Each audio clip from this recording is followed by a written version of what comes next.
నాకు వ్యవసాయం ఎత్తా.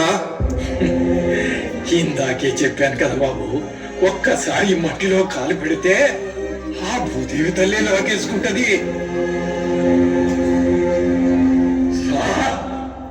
మేము రైతు పెంచిన పంటలు, మేము ప్రపంచానికి కడుపు నింపుతాం. కానీ మాకు అండగా నిలబడి ఎండనక వాననక లెక్క చేయకుండా ఉండే ఒక రైతు రుణం మాత్రం ఎప్పటికీ తీర్చలేము.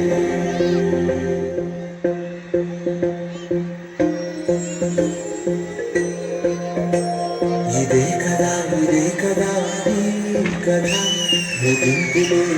సదా సాగరా నీ కంటి రెప్పలంచురా మనస్సు నిండి పొందిన నీటి బిందువే కదా వెతుకుతున్న సంపద. ఒక్కొక్క జ్ఞాపకానికి వందేళ్ల ఆయువుందిగా ఇంకెన్ని ముందు వేచనో అన్ని వెతుకుతూ. వానలు, ఉరుములు, మెరుపులు ఎన్నొచ్చినా ఏం జరిగినా అందరూ మమ్మల్ని వదిలేసినా ఒక రైతు మాత్రం మమ్మల్ని ఎప్పటికీ వదలడు, వదల్లేడు.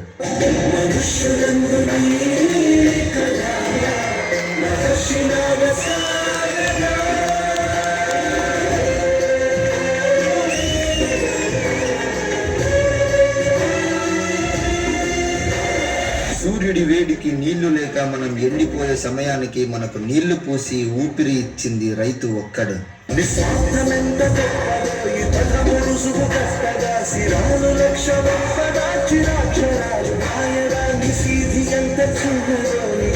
చూపు చెప్పదా నీలోని నలుగు పంచగా విశాల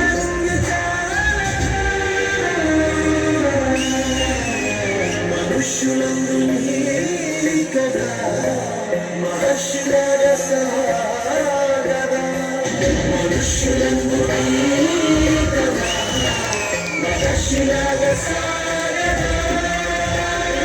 ఎన్ని కష్టాలు వచ్చినా మమ్మల్ని కంటి రెప్పలా కాపాడుకుంటూ మాకు అండగా నిలబడి ఈ దేశానికి వెన్నుముక్క లాంటి ఉన్న ఈ రైతు చేయి మేము ఎప్పటికీ వదలము.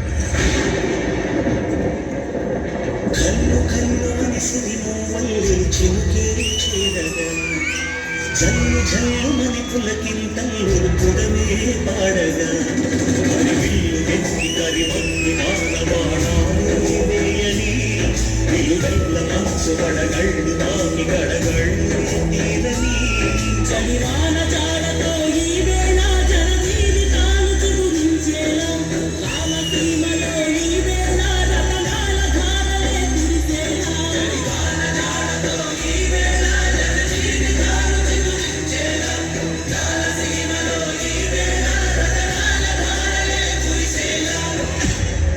ఒకటి చెప్తాను, గుర్తుంచుకో. రైతు కష్టం ఈ పదం కేవలం సినిమాల్లోనూ పుస్తకాల్లోనూ మనకు పరిచయం.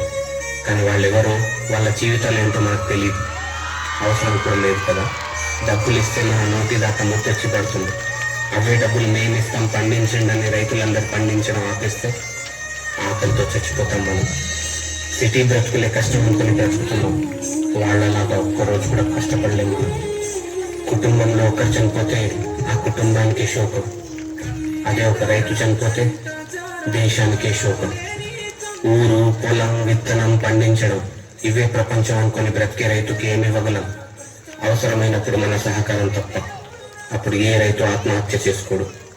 ఇవ్వగలమా? భారతదేశానికి రెండు కళ్ళు. ఒక కన్ను సైనికుడైతే మరో కన్ను రైతు. ఒకరు కంటి నిండా నిద్రపుచ్చుతారు, మరొకరు కడుపు నిండా అన్నం పెడతారు. జై జవాన్, జై కిసాన్.